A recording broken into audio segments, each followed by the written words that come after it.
What is up, beautiful people? This is episode 70. Yeah, episode 70 of Sunday Sessions with Rich Podcast.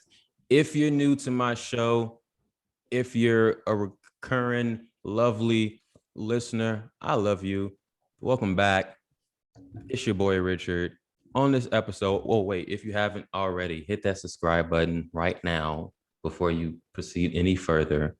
Like, comment. I want to hear from you, okay? I'm also found on YouTube, Apple, and Spotify. I don't know where you guys are listening on, so I just want to make sure everybody know where it's at.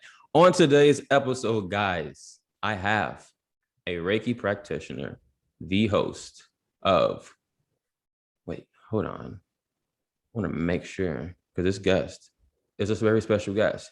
Host of Healing with Nicole Podcast. Nicole, please, welcome to the show. Thank you so much for having me. I really appreciate it. Of course. It seems like it's like a little community of podcasters, and I don't even know what to call us. It's just like a community of us at this point. Yeah, definitely. I would call it a community for sure. It's really dope. And so for those who don't know, let us know about you, what you got going on, and the amazing things. Sure. I'm a Reiki master practitioner. I started doing that when COVID started. That was my entry point into Reiki. Everything fell into alignment for me. And I was able to take Reiki 1 and 2 during 2020.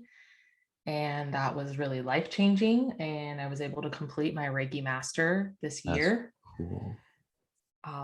I started the Healing with Nicole podcast, where I talk about my life. Love it. A lot of, hardships that I went through. I always wanted to start a podcast, but the reason I finally executed it, Chris X Matt from Conspiracy, he had me on his podcast. Shout out to Chris. He's great. He is great. I love that guy. He had me on his podcast, and then we had talked about it, and he's like, well, why don't you do a podcast?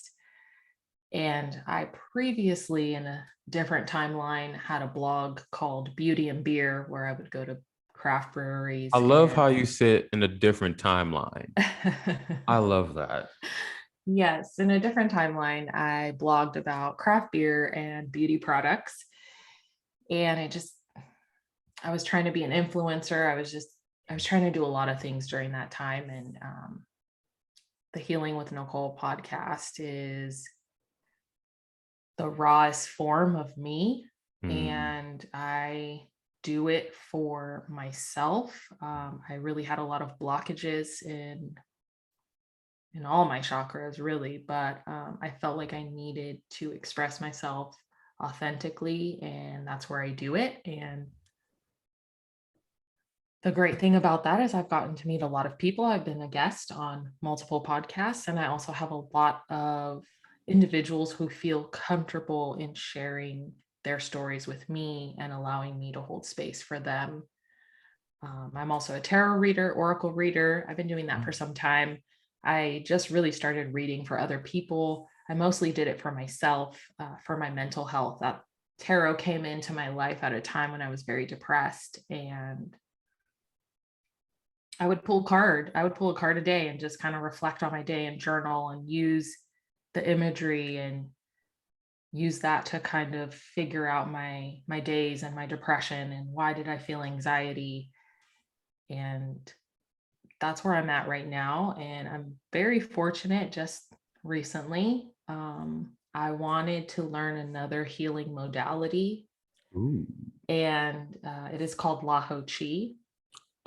Say again, Laho Chi? Laho Chi, 13th octave Laho Chi. It's also a energy healing, like similar to Reiki, but it is a different practice. I've been wanting to learn, and coincidentally on the Lionsgate portal, let's go.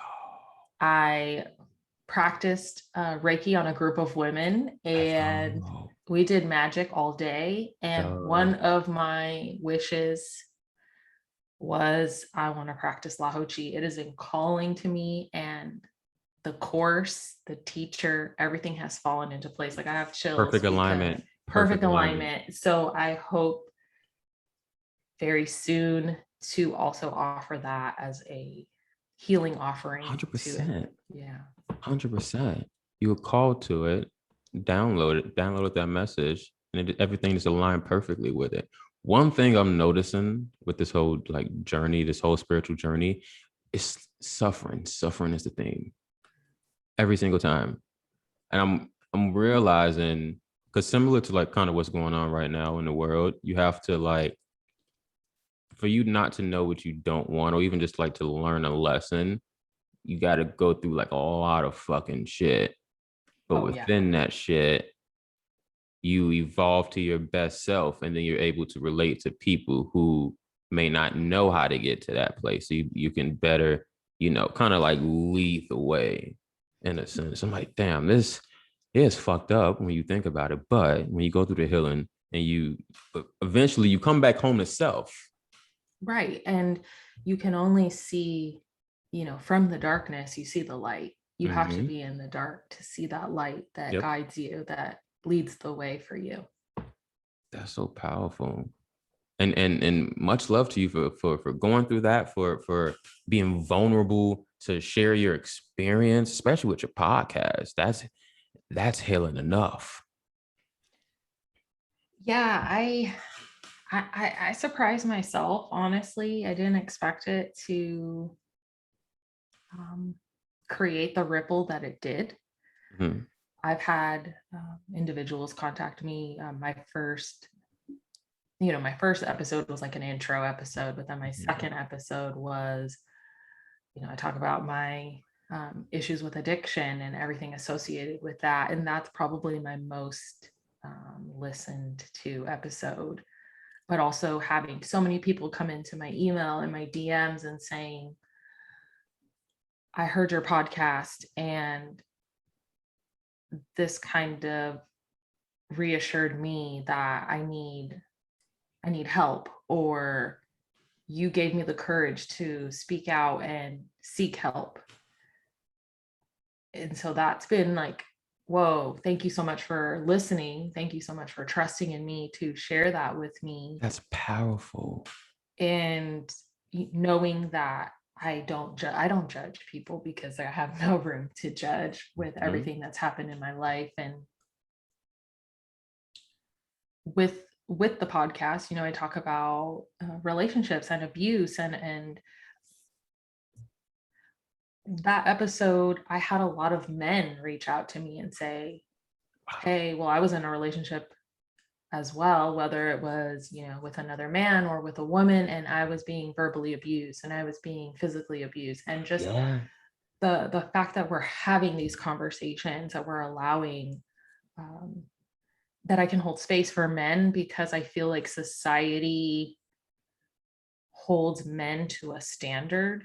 And it's like, you can't talk about your feelings, you can't cry, you need to be this, you need to be that. And I'm forever grateful for the interactions that I'm having with men, and normalizing healing within men, and that we can have relationships with each other, men and women, without it being sexual, without it being all of these negative connotations that society and the media and Hollywood, you can have a friendship, you can have a true solid, healthy friendship with the opposite sex.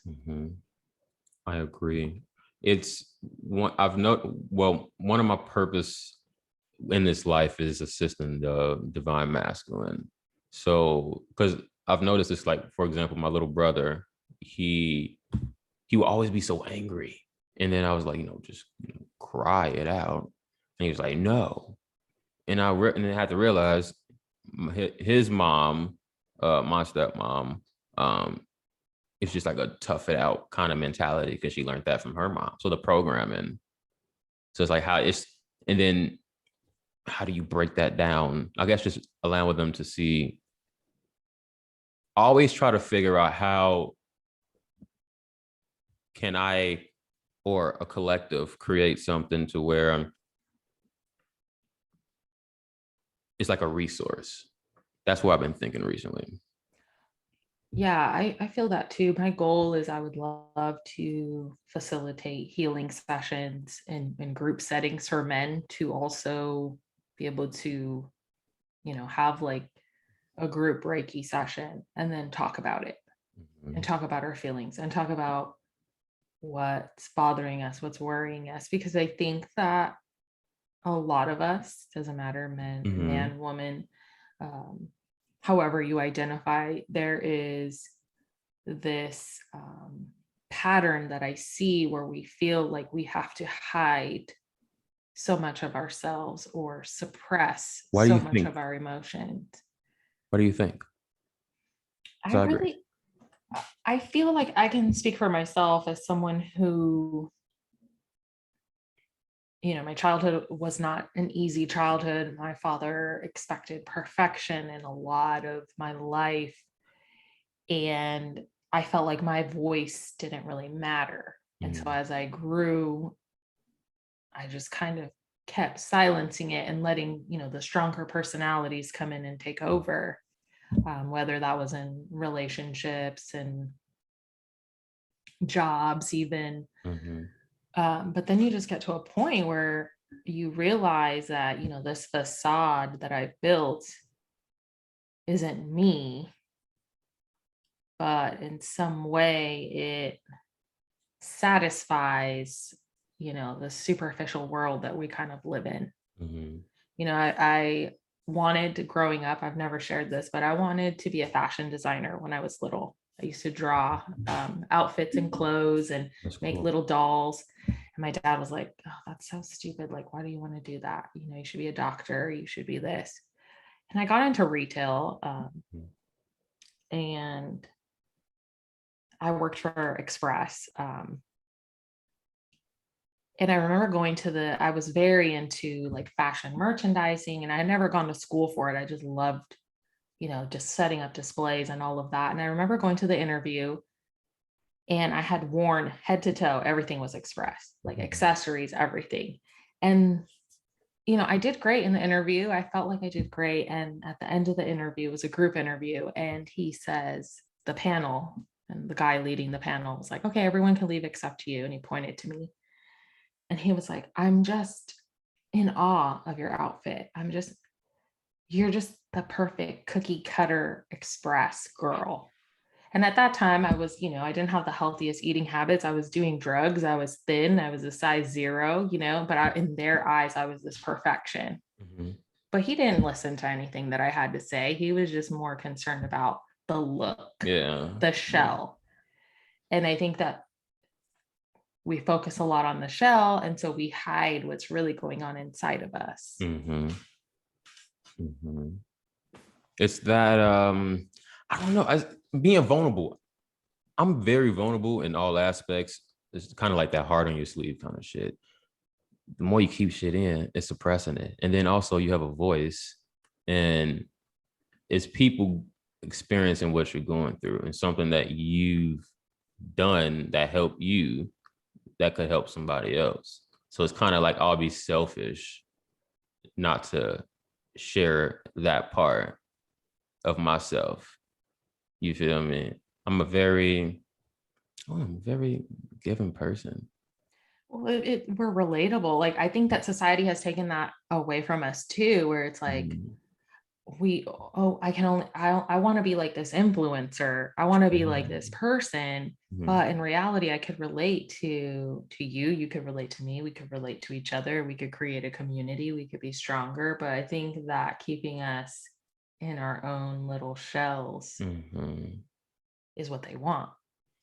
Yeah, that's kind of what they're pushing too right now. They want to just keep you in your little, like a hermit crab, and just, just keep you there and not. I think there's strength in numbers, and we could bounce ideas off of each other and grow and bloom. But I don't think that that's what they want.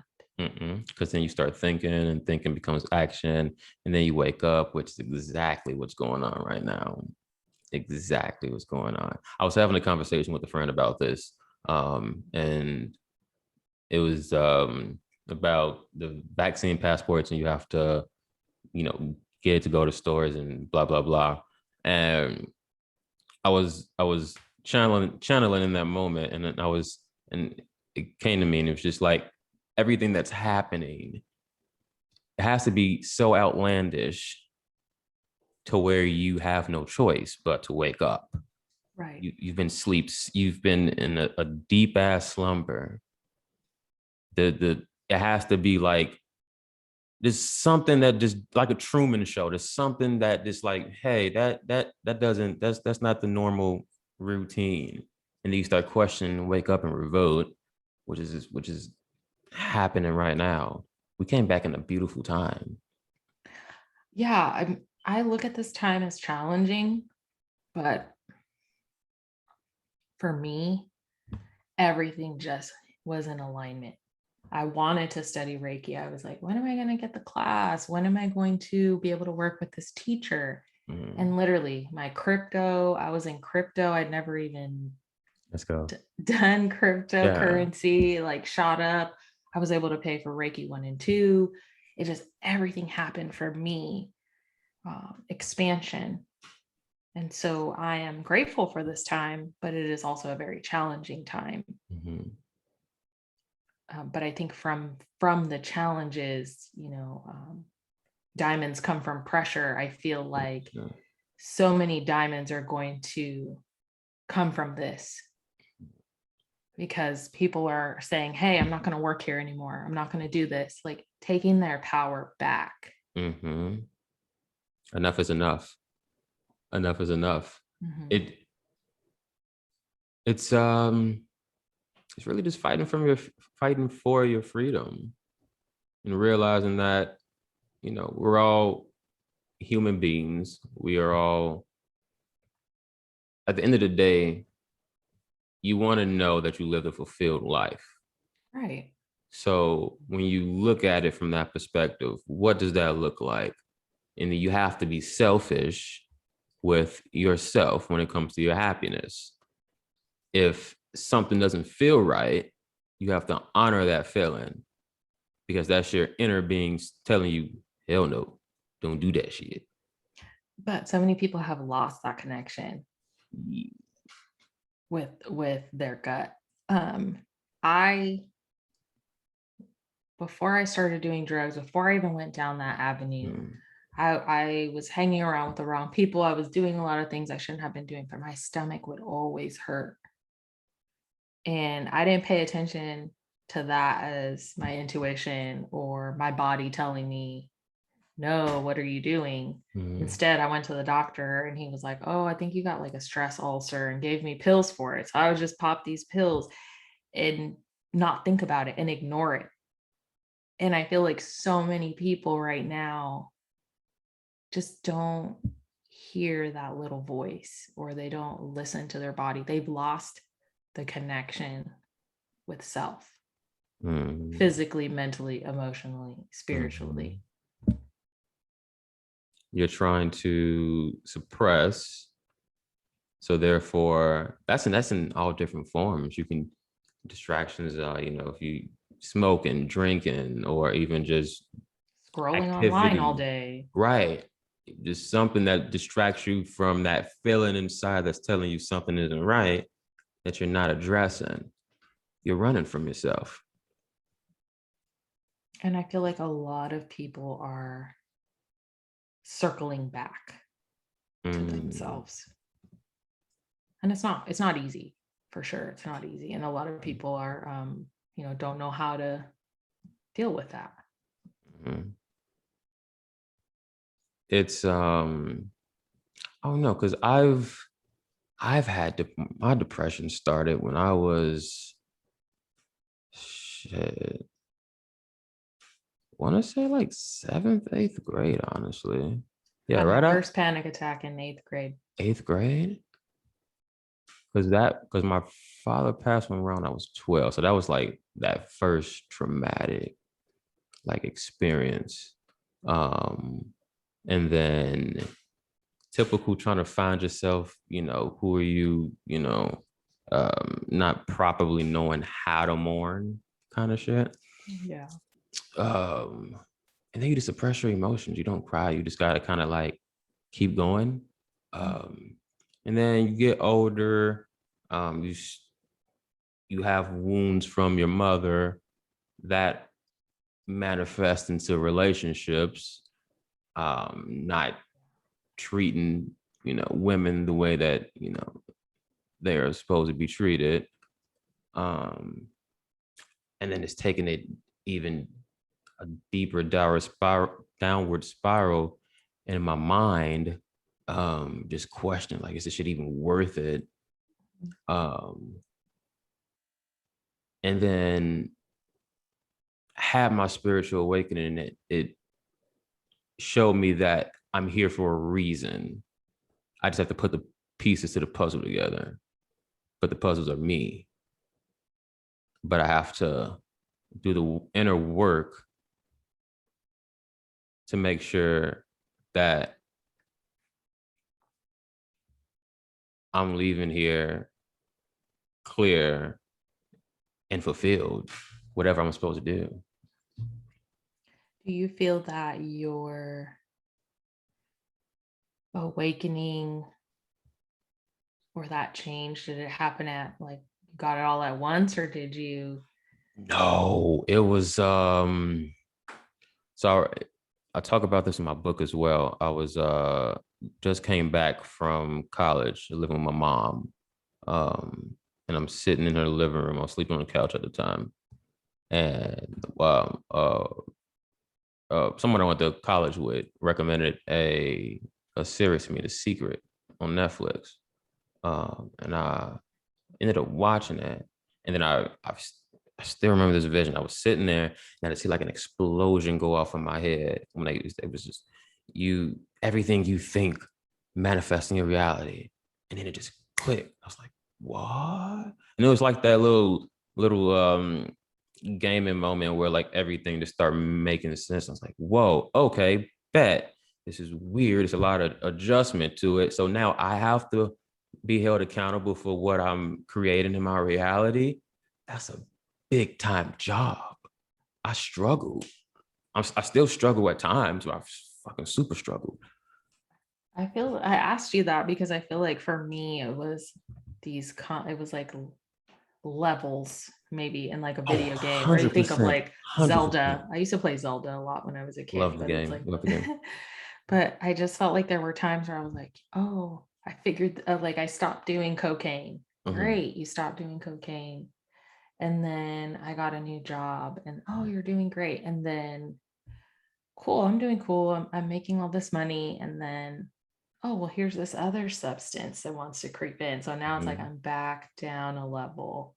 And it took me a lot of time of like forwards and backwards with substance, because I would have instances where I felt like I was shook, like literally someone was driving drunk and I was asleep in their car and I hit the windshield and the side window, and they didn't put my seatbelt on when I was asleep, and they started driving. And I've had these like near death experiences that you would think would have just like changed, like instantly changed me. But it was like, and I'm sure my guardian angels were like, what are you doing with yourself? But I think it took all of those levels for me to look back and be like, whoa, I should have not been on this earth after this event, or I could have gone to jail, or I could have overdosed, all these things. And now it's like, I look at it like, wow, I needed to go on this journey to be this, to be me now, to live in my truth, to be Nicole and not anyone else. This is me. And being proud of all of that, because I think there's a lot of guilt and shame, and we like to carry that. I think the ego likes to remind us of that. And so it's like, no, and that's also why I came out with the podcast, because I'm like, I'm going to call myself, say that I was a drug addict. I'm recovered. And so if someone wants to like be hurtful online and say something terrible, it's not going to hurt my feelings because I'm living in my truth. Mm-hmm. And you're the see episodes like these, you never know who's the message is for, and so it's wonderful that you're so vulnerable with and with your experience and everything that's going on with you. And so whoever's listening right now, and if you needed a message, this is for you. Because let me ask you a question.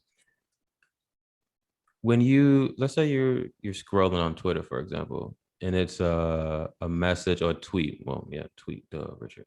A tweet, a tweet that pops up and it resonates with you. Do you think that's a message from yourself? Sometimes there are tweets that I see and I'm like, wow, yeah, that was for me.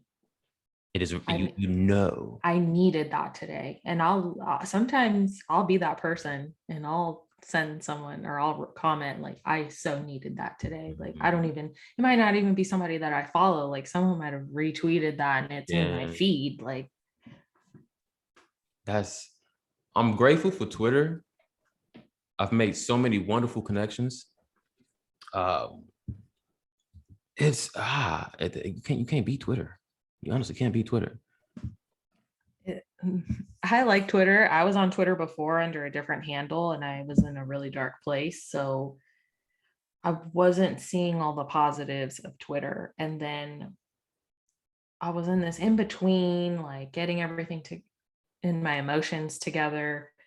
And I was like, I'm going to delete that old account and I'm just going to create Healing with Nicole, because that old account was a lot of anger and frustration and sadness and reactive, and just sharing that. Like that was my place to just emotionally dump. And when I created Healing with Nicole, I was like, I'm here sharing my truth and being authentic. And so many people, just amazing people that I've gotten to meet through Twitter. And I never thought that was possible before. And it's really amazing. Social media, you can make it what you want it to be. If you're looking at negative stuff all day, then you're going to be in a negative mindset. But if you're following people who are positive, who are keeping it real, who are,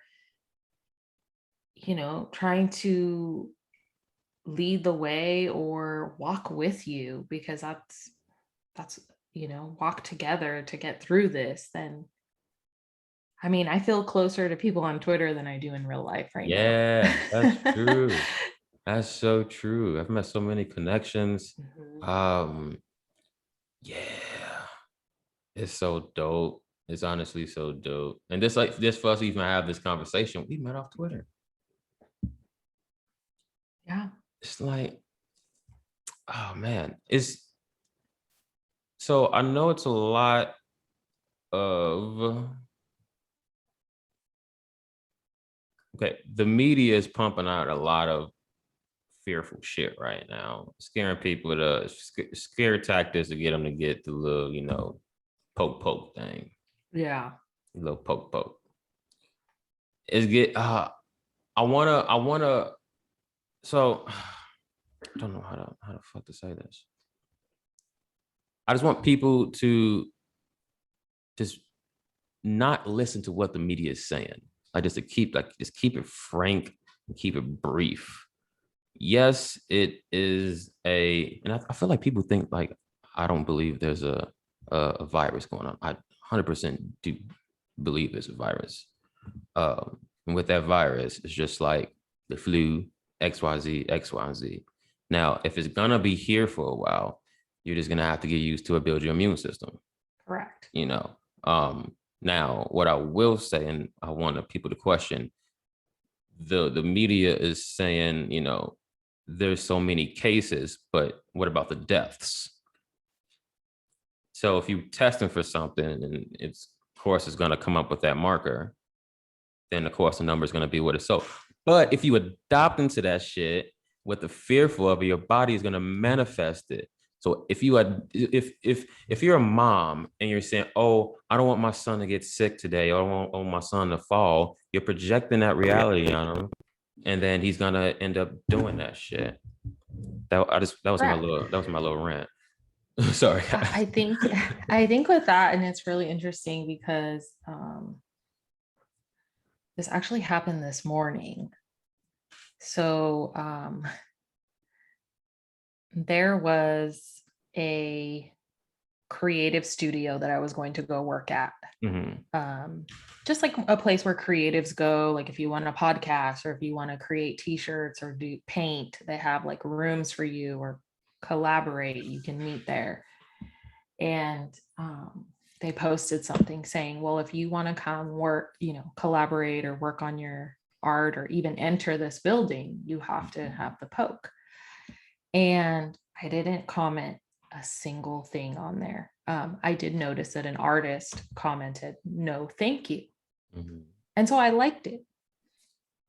And that was that, like, I feel that with this whole situation, you're going to do what you want to do, and I'm going to do what I want to do. Right. There's this media pushing people to be against each other and have it like be my business what you do with your body. Right. When it's not the case. So this morning I woke up, and usually I wake up early, so I get into my gratitude and all that. And once I'm done with that, I look at my phone, and I had a comment from someone who I've never met, who is locally here. This is all locally in Sacramento, who said, oh, good, we don't want you here anyways. And tagged that artist, tagged me, and tagged another person who had all of us had just liked that heart on the no thank you comment.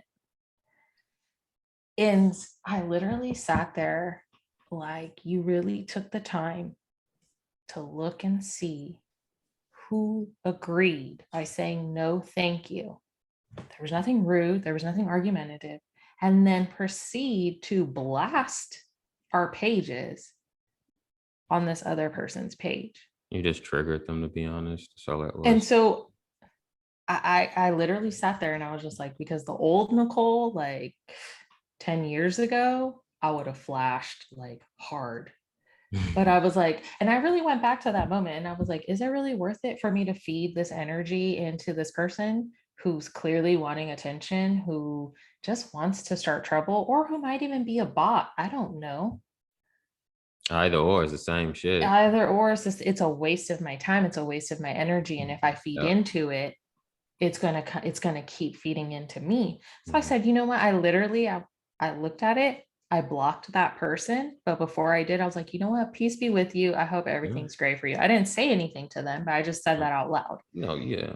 Like, peace be with you. Have a great life. I'm not feeding into this. But with the whole poke situation, the media has these people who, let's be honest, not everyone is centered and grounded, and we've been conditioned since we were small to look for others to give us answers, whether that's our doctors, whether that's our teacher, whether that's, if you're religious, your pastor, your priest. We're looking for everyone else to validate and tell us what to do. I have yet to see the media promote eating healthy, getting sun, walking. Are you drinking water? Are you hydrated? None of that. All it is fear, fear, fear. And as someone who worked in the medical industry, I worked in pharmaceuticals for 3 years. I left because I saw what was happening. And I was the most depressed I ever was working in the pharmaceutical industry. And part of it, I believe, is because I worked at a pharmaceutical warehouse. I filled robots who filled thousands of prescriptions every single day. So all the pill residue probably made me sick because I was the most suicidal in that point of my life. I had a lot going on, but working there, I was the top pharmacy tech. I was the fastest pharmacy tech. But me being the person that I am and paying attention to details, I would see this name come by every single day. And I'm like, wow, this patient has another medication. And then the following week, wow, this patient now has a 90 count of this medication. Now this patient has another medication on top of this. And one day I was just so upset, and I was like, there's no cure. Like, is there a cure? And they're not telling you. They're just making money off of you. But if you have this conversation with people, they are just like, you're wrong. Just take a pill, because we want instant gratification. And the media is playing that instant gratification card right now, saying, hey, get the poke. And everything will be fine, which is in fact incorrect. They even admitted that you can still get it. So at that point, why are you pushing for people to get it? Because money rules that whole. No, not even that. Just it's like if everybody say that question out loud, like, I'm sorry, like that point just don't make sense to me. Like, if they're telling you, even if you get it, that you can still catch it, what's the point, and why are you pushing so hard for everyone to get it? What's the point of putting a foreign object, we'll call it an object, in your body? Don't know the side effects, long-term side effects, the ingredients. Exactly. People have asked. I have literally tried to ask, because every medication comes with a booklet that you open it up and it's like this big. It's like a map, and you can see all the chemical compounds. It'll tell you what the drug is for, side effects. If you can't mix it with other drugs. No, where's that at? No one, even in my own family, I have these conversations and I just listen. I'm not here to tell anybody what to do, right? Because you have free will. But again, they're conditioned. These people turn the TV on. It's like my grandfather. He's 80. Oh my gosh, he's 87. All he does is watch the news all day. I'm like, turn off the propaganda. Because if I wanted to hear propaganda and hear you repeat it to me, I would just watch the TV, which I don't. Right. But people get in that loop. They repeat the same programming over and over. And so when you question why, they don't have a response. It doesn't make sense to them even, but I don't think it clicks. But I also feel like a lot of individuals in this country are programmed, and because of the pharmaceuticals, because they push the drugs on you, I think that also clouds your mind. As someone who was on multiple medications for anxiety, for depression, and I was just popping them. I was addicted to opioids at one point. I could tell you that my mind was not clear then. And we have how many people in the United States who, on average, most Americans are taking some sort of medication. So I feel like they just, hey, do this. Here's the quick solution. Don't question it. But you have to, so the way that it seems like the world is heading, it's kind of like a dictatorship. Well, not kind of, it is going towards a dictatorship. Yeah. Like, you have cops over there in France pretty much harassing people to see if they have their vaccine passport, if they're at a place. And then as a human being, either way, like, what you do with your body is your choice, and vice versa. Like, me drinking a glass of wine can be unhealthy to somebody. It's all a matter of opinion, and whatever makes you happy, I say go for it. It's your free will. But when people's freedom and sovereignty is being pretty much stripped away, that's when you have an issue with that. And then you have to question, shit just don't make sense for you to go this extreme. And there's a lot of people, and as it continues, it's just gonna keep pissing people off. And like, no, you got me fucked up. We're not doing this. No. You know what's so hurtful, or what's so sad about this whole situation is people, and I don't really spend a lot of time on social media reading comments outside of my community that I follow, but sometimes I do, just to kind of tap in to see where it's at, the narrative. And it's really sad when people are like, good, I hope that unvaccinated can't go grocery shopping. And it's like, how can you claim to care about humanity or people in general, when you are wishing harm on a group of people. A lot of those be bots though too. That too, A lot of yeah. those be bots. But it's also like, it's just so sad that you see that it's saturated. So if there's someone who's on the fence and they're looking, it's just like, it's really sad to me, because you don't know we all have our reasons why we don't want to be or why we are, but that should be, respected, not questioned. Just respect everyone's choice.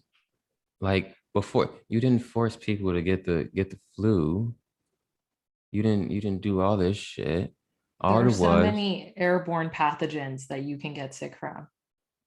it's like, We're not wearing masks for that. We're not even concerned about that. No one has planted the seed in your head about any of those other airborne pathogens. but they even talking about boosters. So you're gonna have to keep getting the updated foreign shot to participate in society. Now, if this is triggering you, I want you to ask yourself why. Why? Because I know this is going to trigger someone who's listening to this episode. You probably already clicked off by now, but I want you to just ask yourself, why are you triggered by that? Because it's something I'm saying that is true, that is causing a cognitive dissonance in your mind right now. And you're like, whoa, my reality is distorted. And also, what bothers me too is like, people are like, trust the science, or, oh, and then they get so mad when you question it. Last time I checked, math is absolute. 2 + 2 is 4. In science, there is a hypothesis, and you can confirm or deny it based on trial and error, or let's keep it even simpler than that. You're telling me that a poke versus my natural body and the supplements that I take in, you tell me that is better than what's naturally me? You telling me that? But people have lost that that confidence in their own body. People don't trust their own body. It's the mind. Because I got sick. I got sick for a week. And at first, in the beginning, I was like, I rarely get sick. But it was so bad. Like, my muscles hurt. And I was like, okay, this could be the flu. But then, in the back of your mind, there's like that little voice like, oh, it could be COVID. But I was like, what did I do? I told my boyfriend, I was like, you got to stay away from me. I don't want to get you sick. I'm going to sleep in the other room or sleep on the couch. And I'm just going to handle this on my own. I don't take like Tylenol. I don't take ibuprofen. I don't do any of that. I boiled some orange peels, some lemon peels, made a steam. I was drinking tea. I was making bone broth, and I was good. Like, I had a fever for 2 nights, and I have had issues with my lungs in the past, because I used to smoke 2 packs a day, and I used to have an inhaler, which, by treating my body naturally, I don't need an inhaler anymore. I don't smoke cigarettes. I run 2 miles every day. But I trusted in my body. I prayed, I meditated, soaked in the bath, and it went away. And it was funny because I had a work meeting and I was on a Zoom call, and all my coworkers were like, so you got COVID? And I'm like, and yeah, and here I am. Like, you guys had already put me in the coffin and put me in the ground, thinking I was, like, they literally thought I was gonna die or something. And I'm like, they're like, did you go to the doctor? I'm like, for what? Fever is the way that the body lets you know that something's going on. I'm gonna let that process. I'm going to trust in myself. And at no point in time did I feel like I was going to get worse. And I was making myself get up and sit outside in the sun. I was miserable at one point, but I was sitting out there in my backyard like an angry house plant, getting sun, drinking water. My boyfriend didn't get sick. But there's this fear of trusting our bodies. But that fear just manifests itself though. Like, all they're doing. So for like, I had a friend this week. She was experiencing like a sore throat, and she immediately said, "Oh, I hope it's not COVID." And I'm like, you're already you giving that power to that. You already manifested that shit. But then I have to take a step back. The fear, which is the media, is being so, and then you have people who have passed away from it. Yeah. So if that's your experience, then you locked in. Oh, this is they all powerful. That's hard. And so looking at it from their perspective, that's very hard for them to break away from that. But it's also, was it really COVID? Were there other health issues? There's so many questions, but it's so quick to label it. Exactly. But they've admitted that though, that they just label it COVID. So if you go in, they have to automatically label you as COVID. So all these numbers aren't actually accurate. I actually had a family member who was in the hospital and she lives in another city. We got the phone call like, hey, she's in the hospital. And I'm like, and then they're like, well, she's hooked up to a ventilator. And like everyone in my family's like, oh, she got COVID. And I'm like, wait, what? Whoa. So my dad works for a hospital. So he ended up, he was a family member of his. He ended up talking to her husband and he's like, is it COVID? What is it? He's like, it's not COVID. She had surgery and she had a complication from surgery. But they were trying to put her on a ventilator. There was like all these things going on. It's like, it's not COVID though. Yeah. But they get paid for that though. Right. And the reality is like, you can't tell a lot of people that because we've been conditioned again to trust the medical system, to trust doctors, but it is a business. It is ran like a business. The pharmaceutical company is, for example, they even tell you on the fucking news, I'm finna go on a fucking rant, on the fucking news that the fucking Mitzner, whatever the fuck the damn name is, made billions of dollars. They're literally telling you, Pfizer, I'm pocketing y'all shit, and I'm finna keep pocketing y'all shit with these boosters. They literally laughing in your face, telling you they making money off you. There's no, they're literally telling you that there's no cure at all. So why are you going to continue to take this damn thing? I'm sorry. It's hard. It's a hard conversation because there's, a lot of us who kind of see it for what it is. And then there's a lot of people, like you said, who are rooted in the fact that they may have lost a loved one. And if you need it, if your body needs it, if you feel that, then I'm not saying don't get it. I want to disclaim that as well. Right. Because there are people who are immunocompromised and there are people who are terrified because if they do get sick, it would hurt them a lot more. Exactly. But there's also that compassion that we're showing for them. That compassion should also be like, for people who also cannot be vaccinated. There are people who cannot be vaccinated due to their reactions to previous vaccines. So why isn't the compassion a two-way street? Why isn't the respect a two-way street? Why isn't there that understanding? Oh, because that's what's missing. It's like that's exactly what's missing. It's the human aspect of it is being taken away. 100%. I know someone who can't be vaccinated because of her current medical condition.